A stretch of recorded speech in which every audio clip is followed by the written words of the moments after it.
Good morning बच्चों। Good morning father. तो बच्चों, तुम लोगों को याकूब की कहानी पसंद आई?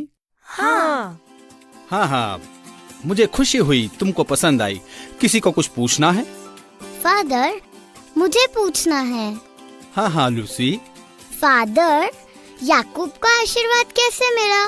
क्योंकि एसाव तो पहलौठा था। बहुत अच्छा प्रश्न है। बैठ जाओ, मैं तुम्हारे सभी सवालों का जवाब दूंगा। हाँ, सामान्यतः पिता का आशीर्वाद पहलौठे को मिलता है, परंतु एसाव ने अपना अधिकार याकूब को दिया था और इसीलिए वो आशीर्वाद उसे मिला। बताओ, याकूब को पहलौठे होने का अधिकार कैसे मिला? हाँ, एक दिन एसाव भूखा था। उसने शपथ खाकर याकूब को खाने के बदले अपना अधिकार दे दिया। ठीक है, वो योजना बनाता था, इसलिए उसका नाम याकूब पड़ा। तो याकूब का अर्थ कौन बताएगा? याकूब का अर्थ जिसने एड़ी पकड़ रखी हो। हाँ, बिल्कुल सही। और उसका ये नाम कैसे पड़ा? फादर, क्योंकि जन्म के समय उसने उसके बड़े भाई की एड़ी पकड़ रखी थी। बिल्कुल सही। बहुत बढ़िया मैथ्यू। धन्यवाद फादर। अब मुझे बेतेल में याकूब के वादे के बारे में कौन बताएगा? मैं बताऊंगा। हाँ जॉर्ज, बोलो। जब ईश्वर ने याकूब से बेतेल में बात की तो उसे लगा कि यह स्वर्ग का द्वार है। उसने शपथ खाई कि वह उस स्थान पर वापस आएगा और ये भी शपथ ली कि वही उसके ईश्वर होंगे। हाँ सही। याकूब वहाँ से कहाँ गया? फादर, वो आराम देश गया। बिल्कुल सही जॉर्ज। ठीक है, अब मैं तुम्हें आगे की कहानी सुनाता हूँ।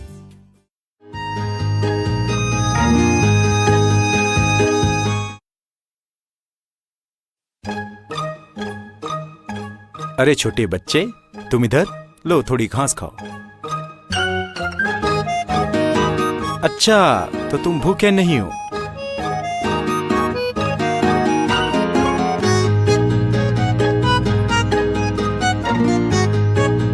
याकूब लाबान के पास 1 महीने रहा। वो लाबान की भेड़ें चराता था। राहेल और याकूब एक दूसरे के बहुत करीब आ गए। याकूब को राहेल से प्यार हो गया।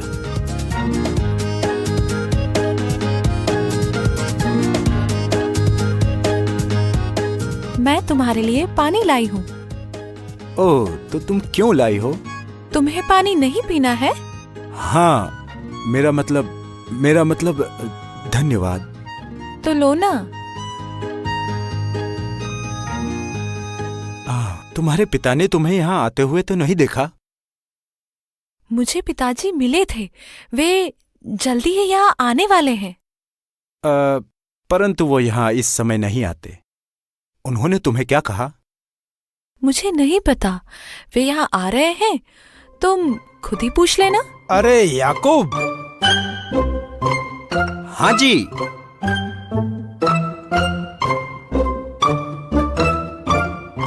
राहेल, तुम्हारी माता तुम्हें बुला रही है। मैं जा रही हूँ। बाय याकूब। ठीक है राहेल।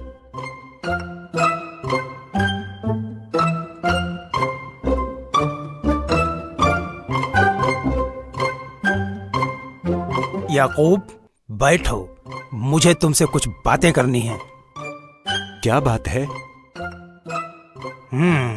मैं देख रहा हूँ तुम बहुत बढ़िया काम कर रहे हो। इसके लिए तुम्हें बहुत धन्यवाद।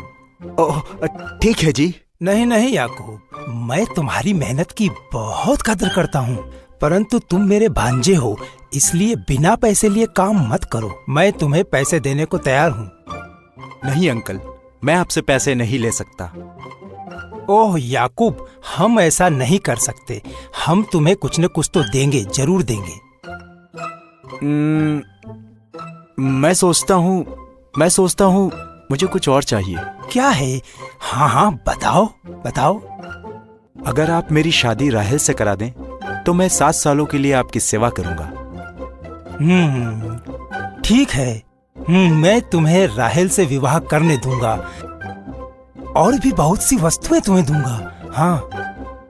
ओह, धन्यवाद अंकल, धन्यवाद, बहुत धन्यवाद।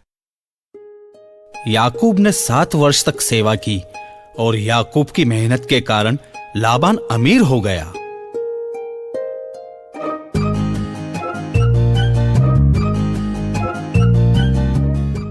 एक महीना और, सिर्फ 1 महीना, फिर राहेल मेरी हो जाएगी।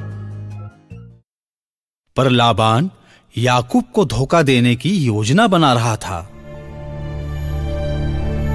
इसने अपने भाई को धोखा दिया, इसने अपने पिता को धोखा दिया। अब मैं इसे मूर्ख बनाऊंगा।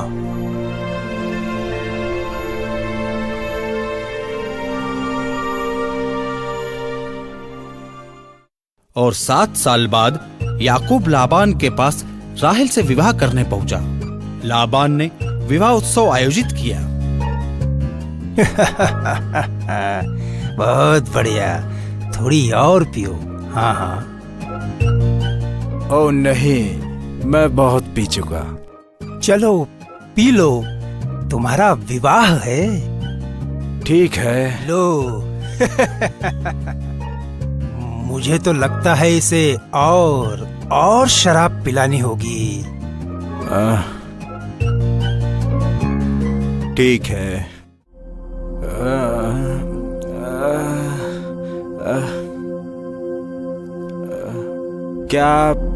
क्या आप मुझे मेरे तंबू में ले जाएंगे? मैं अपने तंबू में जाना चाहता हूँ।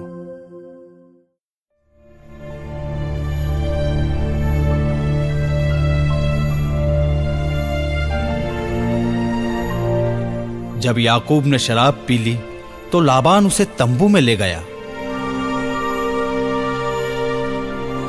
यहाँ आओ याकूब, ये तुम्हारी पत्नी है। मेरी पत्नी, मेरी प्रिय।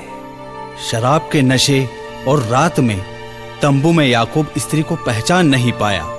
वो राहेल नहीं, लेआ थी।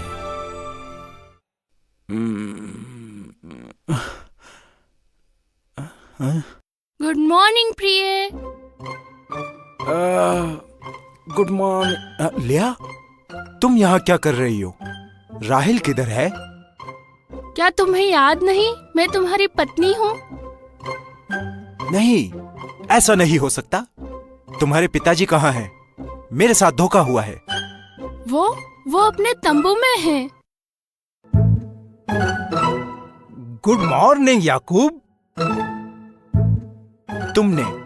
तुमने मुझे धोखा दिया है। याकूब, मुझे। आपने मेरे साथ ऐसा क्यों किया? मैंने 7 साल तक राहेल के लिए आपकी सेवा की है। हाँ, मुझे माफ करो याकूब, किंतु हमारे देश में ऐसा नहीं होता है कि बड़ी बेटी के रहते छोटी बेटी का विवाह कर दिया जाए। आपको मुझे पहले बता देना चाहिए था। आपने मेरे साथ ऐसा क्यों किया? धैर्य रखो, धैर्य रखो। मैं राहेल से भी तुम्हारा विवाह कराऊंगा, परंतु क्या? उसके लिए भी तुम्हें मेरे यहाँ 7 वर्षों तक सेवा करनी पड़ेगी। हाँ? और 7 साल? सिर्फ 7 वर्ष याकूब, 7 वर्ष। और मैं 1 सप्ताह में तुम्हारा विवाह राहेल से करा दूंगा। हाँ, ठीक है, मैं तैयार हूं। मैं राहेल के लिए और 7 साल तक आपकी सेवा करूंगा। हाँ ठीक है। मैंने इसे फिर मूर्ख बनाया। और जैसा लाबान ने वादा किया था, याकूब से राहेल का विवाह करा दिया। याकूब, आज से ये मेरी बड़ी बेटी राहेल तुम्हारी पत्नी है। ओ मेरी प्रिय। याकूब के रहते लाबान का धन बढ़ गया। लेआ को कई संतान हुई और राहेल को एक पुत्र हुआ, यूसुफ। वे प्रेम पूर्वक रहते थे, परंतु याकूब अपने परिवार के पास जाना चाहता था।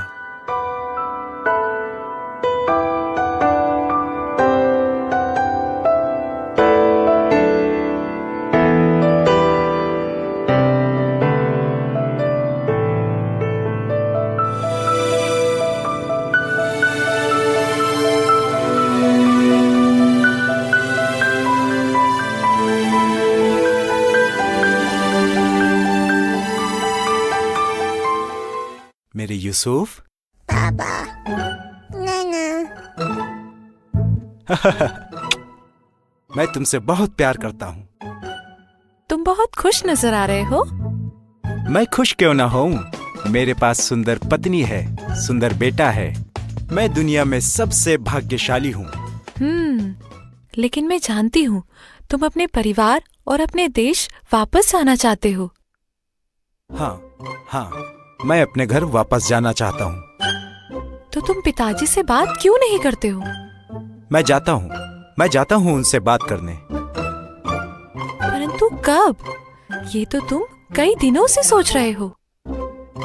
मैं आज ही उनसे बात करूंगा। लो, बच्चे को लो, मैं अभी जाकर उनसे बात करता हूँ। ठीक है मेरे प्रिय। अरे याकूब, तुम यहाँ? तो फिर भेड़ों को कौन देख रहा है? राहेल उनकी देखभाल कर रही है। मैं आपसे बात करने आया हूँ। मुझसे ऐसी कौन सी जरूरी बात है जो भेड़ों को छोड़कर यहाँ चले आए? बहुत जरूरी बात है, आप सुनिए। हाँ ठीक है, क्या है? कृपया ध्यान से सुनिए। मैं बहुत दिनों से आपसे एक जरूरी बात कहना चाह रहा हूँ। हाँ बोलो, क्या बात है याकूब? मैं अपने घर वापस जाना चाहता हूँ, अपनी पत्नी और बच्चों के साथ। क्यों? परंतु क्यों? क्या तुम यहाँ खुश नहीं हो? मैं खुश हूँ, पर मैं अपने घर वापस जाना चाहता हूँ, अपने पूर्वजों के पास। परंतु नहीं, तुम ऐसे नहीं जा सकते। मुझे माफ करिए, पर मैं जाना चाहता हूँ। थोड़े दिन और रुको, तुम्हें जो चाहिए मैं और दूंगा। ठीक है, मैं रुक सकता हूँ, अगर आप मुझे मेरी मजदूरी दें। तुम मुझे अपनी मजदूरी बताओ, मैं तुम्हें दे दूंगा। ठीक है, तो फिर आपकी जितनी भी भेड़ बकरियां हैं, उनमें से काली, चित्तेदार, चितकबरी मेरी, बाकी की सफेद आपकी। ठीक है, मैं तुम्हें दे दूंगा। तो फिर मैं रुक सकता हूँ। ठीक है, तो तुम काम पर जाओ। ये मुझसे बहुत ज्यादा मांग रहा है, मैं इसे फिर मूर्ख बनाऊंगा। लाबान बहुत लालची बन गया। वो सारे जानवरों को अपने पास रखना चाहता था। उसने याकूब को फिर मूर्ख बनाने का सोचा। राहेल, मैं शहर की तरफ जा रहा हूँ, शाम होते ही आ जाऊंगा।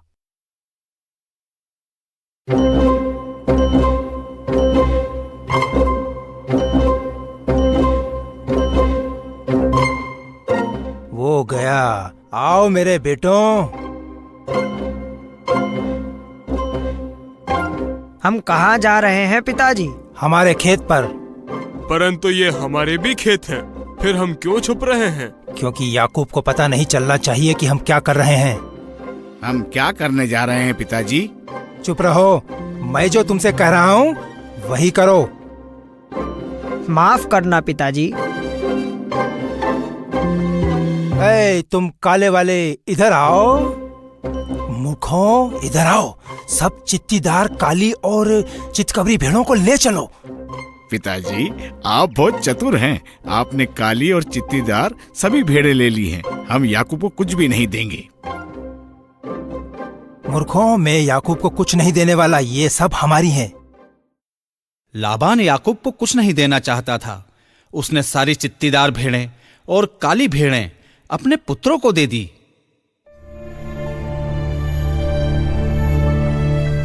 परंतु जब याकूब ने देखा तो वो समझ गया कि लाबान ने उसे फिर मूर्ख बनाया है। ओह, लाबान ने मुझे फिर मूर्ख बनाया। क्या हुआ प्रिय? क्या हुआ? तुम्हारे पिताजी? इस बार उन्होंने क्या किया? यहाँ देखो, यहाँ सारी सफेद भेड़ें हैं और वो मुझे मूर्ख बनाकर मेरी सारी भेड़ें ले गए। ओह प्रिय, मैं अपने पिताजी की तरफ से माफी मांगती हूँ। और तुम्हारे भाई कहते हैं कि मैंने उनकी सारी संपत्ति चुराई है। परंतु क्यों उन्होंने यहाँ चोरी की? मैं सोचता हूँ कि जो कुछ हमारे पास है हमें वो सब लेकर यहाँ से चले जाना चाहिए। वो फिर यहाँ आएंगे और जो कुछ है वो सब भी ले जाएंगे। हाँ याकूब, मैं सोचती हूँ हमें आज ही आपके देश चल देना चाहिए। हाँ, मेरे पिता के देश। तुम ठीक कहती हो राहेल, आज रात ही हमें यहाँ से चलना चाहिए। और अगली सुबह याकूब अपनी पत्नियों, बच्चों और संपत्ति के साथ कनान देश की ओर चला। अरे, मैंने तुम्हें संभाल लिया। तुम ठीक हो? हाँ, बस जल्दी चलो।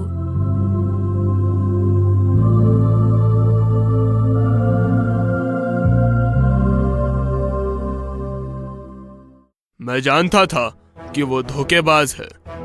पिताजी, पिताजी वो हमारी भेड़ें भी ले गया। वो 2 दिन पहले गया होगा, चोर। पिताजी, हम उसके पाँव के निशान देख सकते हैं। तो फिर हमें यहाँ खड़े नहीं रहना चाहिए। चलो, हम उसके पाँव के निशान का पीछा करते हैं, हम उसे पकड़ लेंगे। वो ज्यादा दूर नहीं गया होगा, हम उसे कुछ ही दिनों में पकड़ लेंगे। लाबान ने 7 दिनों तक याकूब का पीछा किया। 7वें दिन ईश्वर उससे कहते हैं, लबान, तुम याकूब को नहीं छोड़ोगे, अच्छा बुरा एक शब्द भी नहीं कहोगे। जी मेरे ईश्वर, मुझे माफ करें। कुछ दिन बाद लाबान याकूब के पास पहुंचा, परंतु उसने ईश्वर की चेतावनी के कारण याकूब को हानि नहीं पहुंचाई। तुम्हें क्या लगा तुम मुझसे बचकर भाग सकते हो? मैं नहीं भागा था, ये सब मेरा है। मैं जब यहाँ आया था तब तुम्हारे पास कुछ ही भेड़ें थी। आज तुम्हारे पास इतनी भेड़ें हैं, ये सब मेरी मेहनत का फल है। तुम बहुत ज्यादा बोल रहे हो। अगर ईश्वर ने मुझे नहीं रोका होता तो मैं तुम्हें... तो अब तुम्हें समझ में आ गया कि कमजोर की रक्षा के लिए ईश्वर है। हाँ, ठीक है। क्योंकि ईश्वर हमारे साथ है, इसलिए आज ही हमें संधि कर लेना चाहिए। संधि? कैसी संधि? संधि इस बात की कि तुम हानि पहुंचाने हमें यहां से आगे नहीं आओगे। मैं फिर से तुम्हें नहीं देखना चाहता, ये मेरा वादा है। मैं ईश्वर की शपथ लेकर कहता हूँ। लाबान अपने घर की ओर लौट गया और याकूब कनान देश की ओर चलने लगा। याकूब ने अपने आने का संदेशा एसाव को भेजा। जाओ,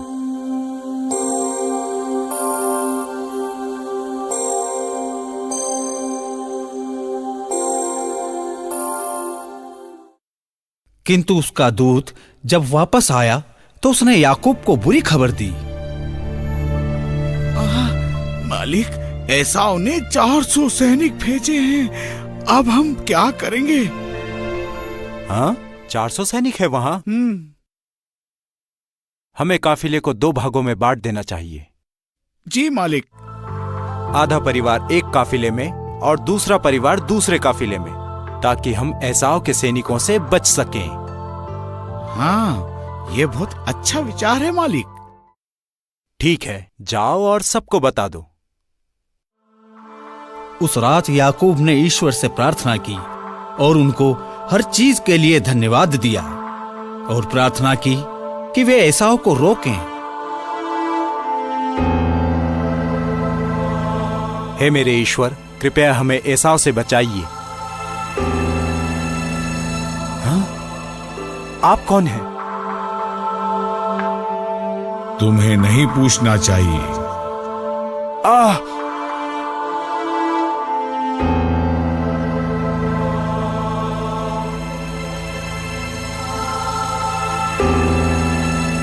रुकिए, रुकिए। क्यों? क्यों? मैं दौड़ते दौड़ते थक गया हूं, अब मैं आपको नहीं जाने दूंगा। मैं नहीं जाने दूंगा, मैं और नहीं दौड़ सकता। अब से तुम याकूब नहीं, इज़राइल कहलाओगे, क्योंकि तुम ईश्वर और मनुष्यों के साथ लड़कर विजयी हो गए हो। मैंने ईश्वर को आमने सामने देखा और फिर भी मैं जिंदा रह गया। मेरे पांव में चोट लगी है, फिर भी मैं तैयार हूं। मुझे चलते रहना होगा, मैं किसी से नहीं डरूंगा।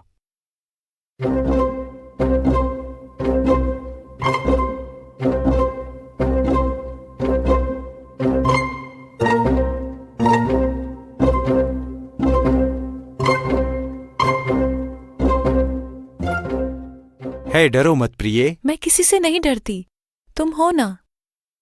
याकूब, तुम यहाँ हो? इतने दिनों बाद तुम्हें देखा। तुम कहाँ थे? हाँ? एसाव, ओह मेरे भाई। बीते कल को भूल जाओ मेरे भाई। हाँ हाँ, धन्यवाद। मेरे परिवार से मिलो। क्या ये तुम्हारे बच्चे हैं? हाँ, ये ईश्वर की कृपा है। और वो जो मैंने रास्ते में भेड़े, ऊंट, पशु देखे थे, वो? हाँ, वो भी मेरे हैं। ईश्वर ने मुझ पर कृपा की है। और ऊंट और बाकी पशु? हाँ, वो भी मेरे हैं। और ये सब मेरी तरफ से आपको भेंट। ओह नहीं नहीं नहीं, मेरे पास ईश्वर का दिया हुआ बहुत कुछ है, ये सब तुम रखो। मना मत करो मेरे भाई, मेरी तरफ से इन्हें स्वीकार कर लो। मुझे तुमसे उपहार नहीं चाहिए भाई, तुम तो मेरे साथ घर चलो। मैं चलूंगा मेरे भाई।